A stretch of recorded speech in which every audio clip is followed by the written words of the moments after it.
Subscribe Muhammad Amjad Nadwi, Indian Islamic scholar. أعوذ بالله من الشيطان الرجيم. بسم الله الرحمن الرحيم. وآية لهم الليل نسلخ منه النهار فإذا هم مظلمون والشمس تجري لمستقر لها ذلك تقدير العزيز العليم والقمر قدرناه منازل حتى عاد كالعرجون القديم لا الشمس ينبغي لها أن تدرك القمر ولا الليل سابق النهار وكل في فلك يسبحون.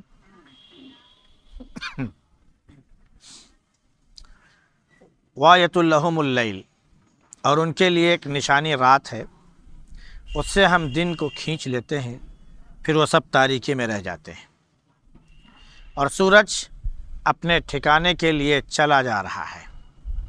یہ اندازہ ہے اس خدا کا جو غالب ہے اور باعلم ہے۔ اور چاند کی ہم نے منزلیں بنائی ہیں، یہاں تک کہ وہ ایک کھجور کی پرانی ٹہنی کی طرح ہو کر لوٹ آتا ہے۔ نہ سورج کی مجال ہے کہ وہ چاند کو پکڑ سکے، اور نہ ہی رات دن سے آگے بڑھ سکتی ہے، ہر ایک فلک میں تیر رہے۔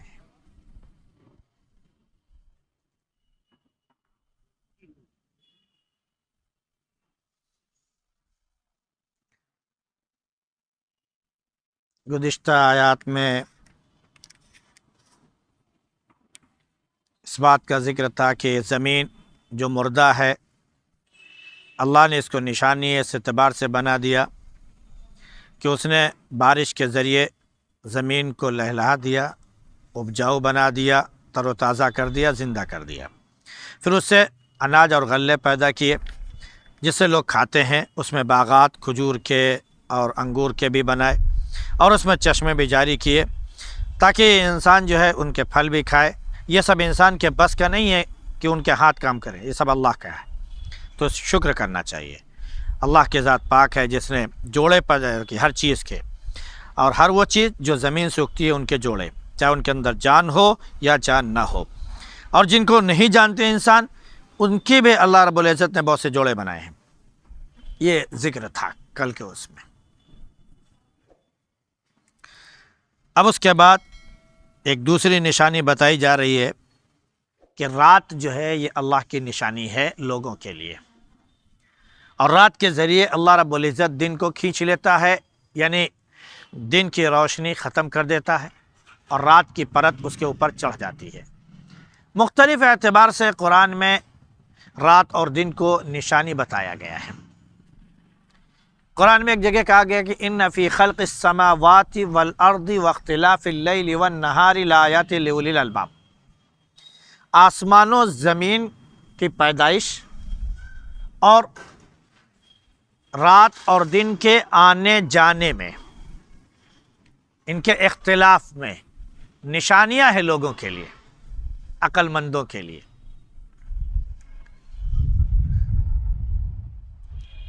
دن کو اللہ رب العزت نے کام کے لیے بنایا، رات کو اللہ رب العزت نے سونے کے لیے، آرام کے لیے بنایا۔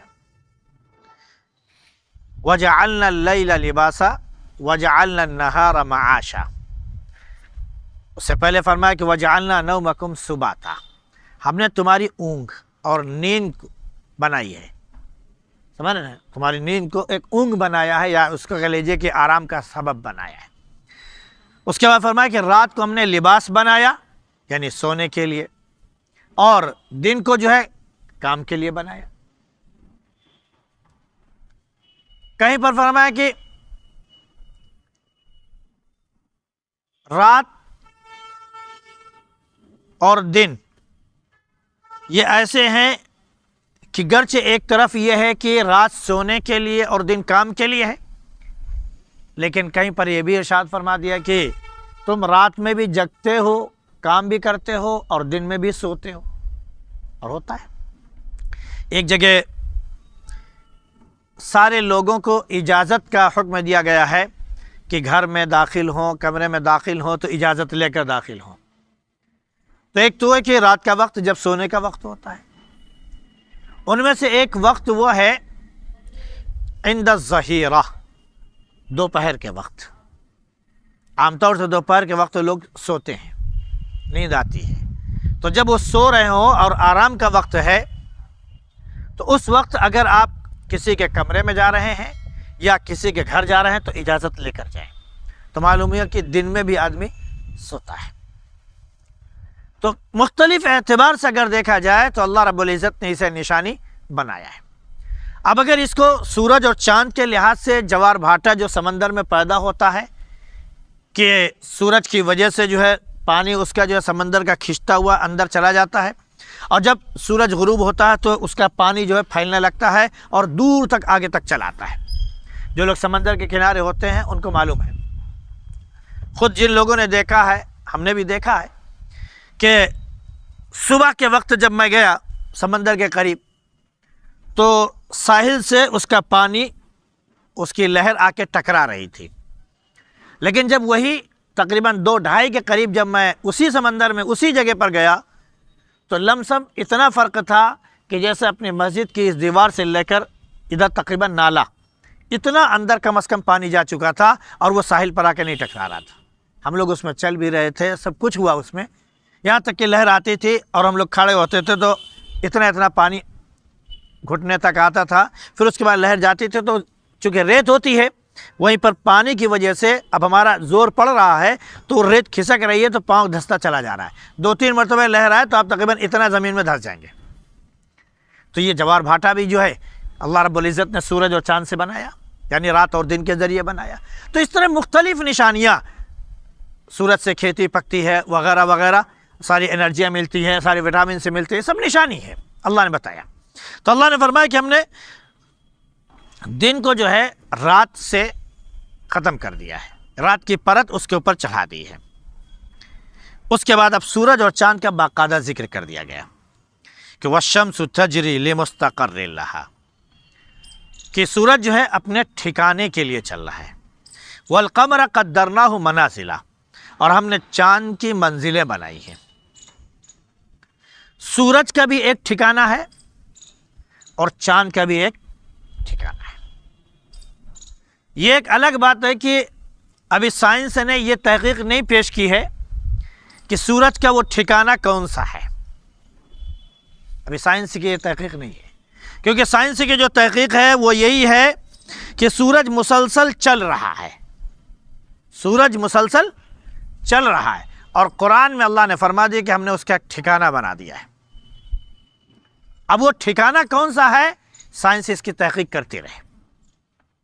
مفسرین نے مختلف اعتبار سے بہت سی وجوہات بیان کی ہیں، جن میں سے ایک یہ ہے کہ جب سورج کے زوال کا وقت ہوتا ہے، یعنی سورج مشرق سے نکلا، طلوع ہونے کی جگہ سے نکلا اور چڑھتے ہوئے جب بالکل بیچ میں پہنچتا ہے، جس کے بعد اس کا زوال ہونا ہے، یعنی چڑھتے چڑھتے چڑھا آخری منزل تک پہنچا آسمان دنیا پر، اس کے بعد وہاں سے واپس آتا ہے، تو جو اس کا زمین وسط سما جو ہے جہاں سے زوال شروع ہوتا ہے، بتائے کہ یہ اس کا ٹھکانہ ہے۔ بعض مفسرین نے کہا نہیں، سورج کے ڈوبنے اور نکلنے، طلوع اور غروب، سمجھ رہے نہیں، یہ دونوں ایک ہی جگہ سے پایا جاتا ہے، کیونکہ سورج جب ادھر نکل رہا ہوتا ہے تو ایک جگہ ڈوب چکا ہوتا ہے، اور جب ادھر نکل رہا ہوتا ہے تو ادھر ڈوب چکا ہوتا ہے۔ ان دونوں کے درمیان ایک طلوع اور غروب موجود ہے، یہاں سے سورج جا کر مغرب میں غروب ہو رہا ہے اور وہاں سے جو ہے طلوع ہو رہا ہے، تو وہ جو نقطہ ہے، وہ جو نقطہ ہے طلوع اور غروب کا، اسے مستقر بتایا گیا ہے، جو 24 گھنٹے کا ایک بنتا ہے، چاہے اس کو آپ 12 گھنٹے کا مان لیں یا اس کو آپ 24 گھنٹے کا مان لیں۔ اللہ کے نبی صلی اللہ علیہ وسلم نے ایک موقع پر ارشاد فرمایا کہ سورج اپنے ٹھکانے کے لیے چل رہا ہے۔ وہ ٹھکانہ کون سا ہے؟ فرمایا کہ سورج جب طلوع ہوتا ہے، طلوع ہو کر سیدھا چلتے ہوئے چلا جاتا ہے، اور غروب کے موقع پر جب پہنچتا ہے تو وہاں پر جا کر اللہ رب العزت کو سجدہ کرتا ہے، اور سجدہ کرنے کے بعد آئندہ نکلنے کے لیے اجازت مانگتا ہے، آئندہ نکلنے کی اجازت مانگتا ہے۔ اور سجدہ کہاں پر جا کر کرتا ہے؟ عرش کے نیچے جا کر اللہ رب العزت کو سجدہ کرتا ہے۔ تو اس کا مستقر جو ہے، جو 24 گھنٹے کے درمیان روز آنا ہو رہا ہے، وہ عرش کے نیچے جا کر سجدہ کرنا اور دوبارہ طلوع ہونے کی اجازت مانگنا، وہی اس کا مستقر ہے۔ ایک اس کا مستقر دنیا کے فنا اور آخرت کے قائم ہونے کا وقت ہے، سمجھ رہے نہیں؟ دنیا کے اعتبار سے جو تھا کہ ایک وقت آئے گا کہ اللہ رب العزت حکم دے گا کہ اب آگے تمہیں جانے کی اجازت نہیں، جہاں سے آؤ وہیں سے واپس چلے جاؤ، لہذا وہیں سے یہ واپس ہو جائے گا۔ تو گویا کہ وہ قیامت کی نشانی ہو جائے گی کہ سورج بجائے مشرق سے طلوع ہونے کے کہاں سے طلوع ہو رہا ہے؟ وہ مغرب سے طلوع ہو رہا ہے۔ تو اب ادھر سے طلوع ہوگا، ادھر آ کے ڈوبے گا۔ ابھی تک ادھر سے طلوع ہو رہا ہے، ادھر مغرب میں ڈوب رہا ہے، لیکن جب اس کو حکم ہوگا تو مغرب سے نکلے گا اور مشرق میں جا کے ڈوب جائے گا۔ تو یہ اس کا مطلع یعنی طلوع ہونے کی جگہ ہو جائے گا، اور وہ اس کا مغرب یعنی غروب ہونے کی جگہ ہو جائے گا۔ مشرق مغرب بن جائے گا اور مغرب مشرق بن جائے گا۔ یہ اللہ رب العزت نے اس کی منزلیں رکھی ہیں۔ مہینہ جو اللہ رب العزت نے بنایا ہے وہ چاند کے لحاظ سے بنایا ہے۔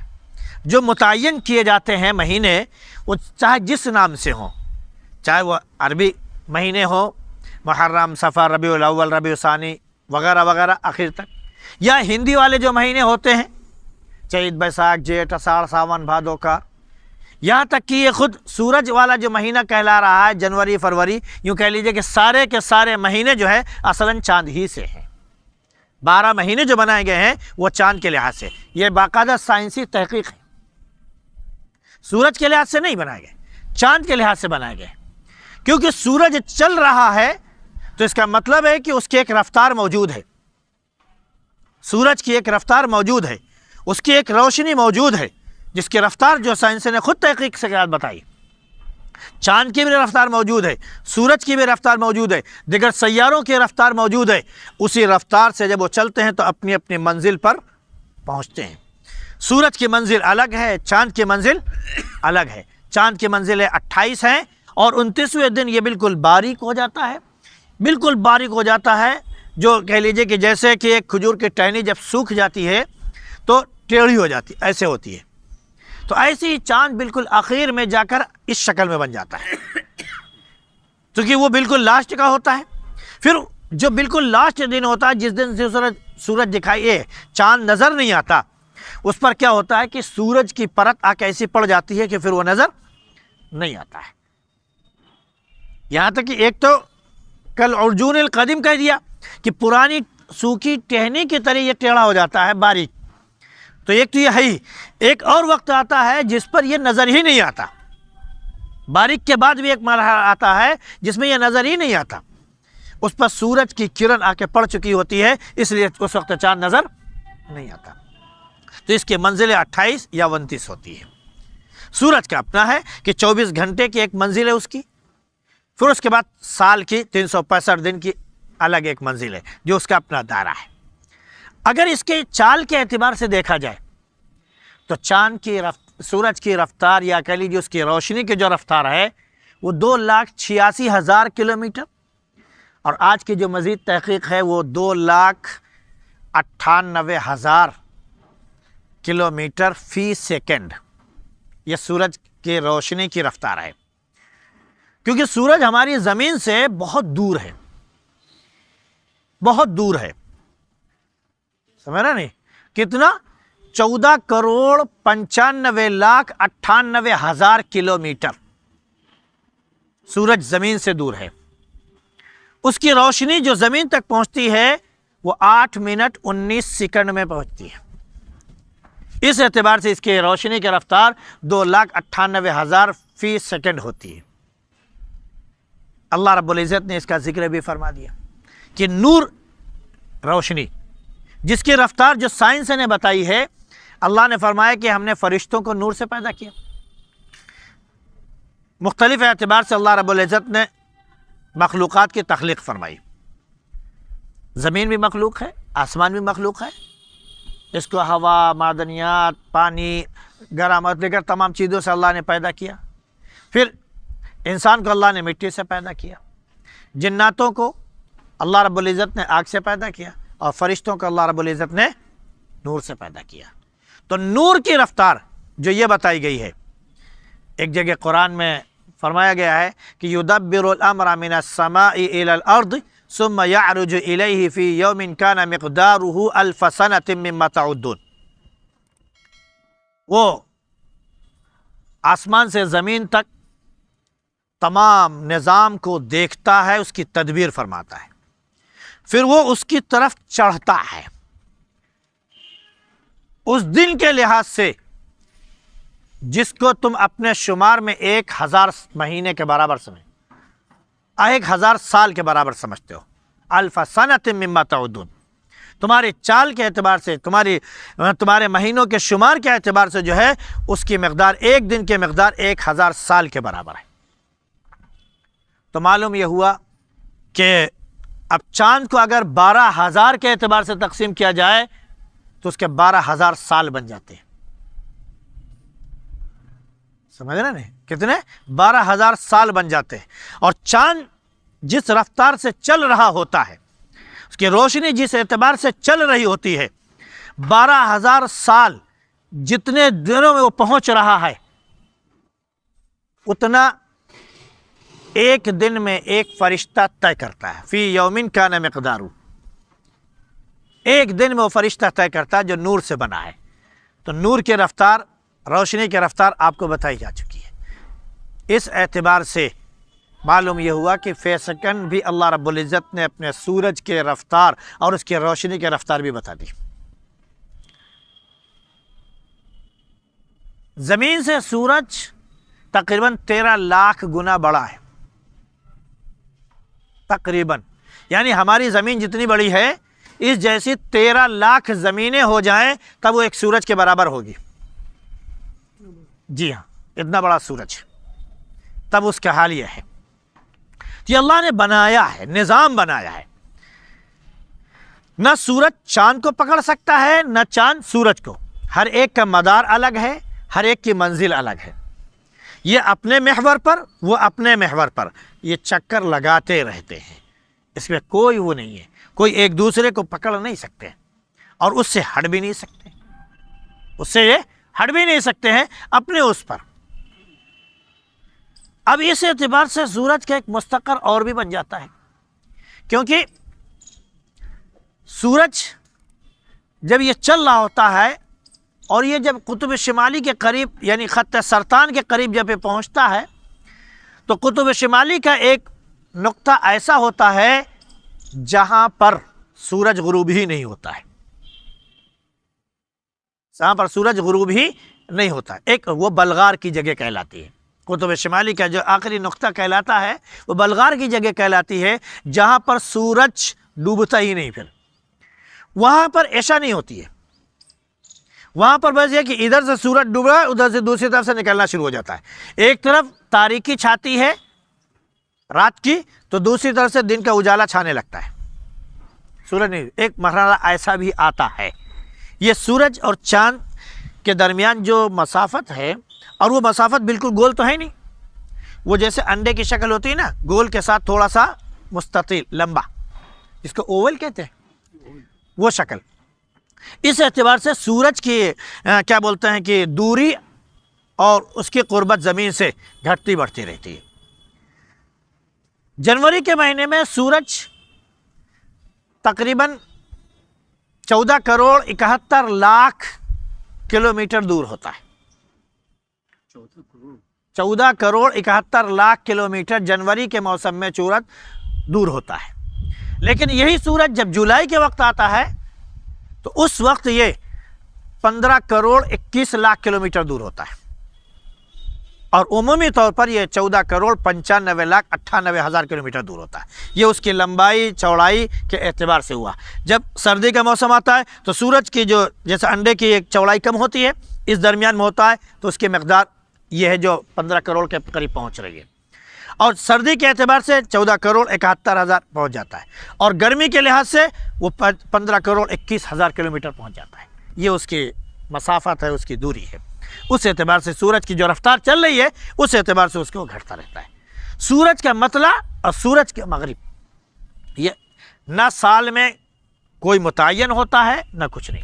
ایک بار سال میں جس جگہ سے سورج نکلتا ہے، سال بھر تک اس جگہ سے دوبارہ سورج نہیں نکلتا ہے۔ ہمیشہ اس کے نکلنے کی جگہ اور اس کے ڈوبنے کی جگہ ہمیشہ الگ ہوتی ہے۔ جو ہم اپنے کیلنڈر میں دیکھتے ہیں کہ آج سورج کے نکلنے کا وقت کیا ہے، آج اتنے منٹ، آج اتنے منٹ، آج اتنے بج کے اتنے منٹ، آج ڈوبنے کا اتنے منٹ وغیرہ وغیرہ، یہ جو گھٹتا بڑھتا رہتا ہے، یہ وہی کیلنڈر ہے جو سورج کے اعتبار سے ڈوبنے اور اس کے اعتبار سے۔ دیکھو مشرق مغرب، مشرقین مغربین، مشارق مغارب کہا گیا، ایک مشرق ایک مغرب، دو مشرق دو مغرب، بہت سے مشرق بہت سے مغرب۔ یہ اس اعتبار سے اللہ رب العزت نے فرمایا، تو یہ نشانی ہے۔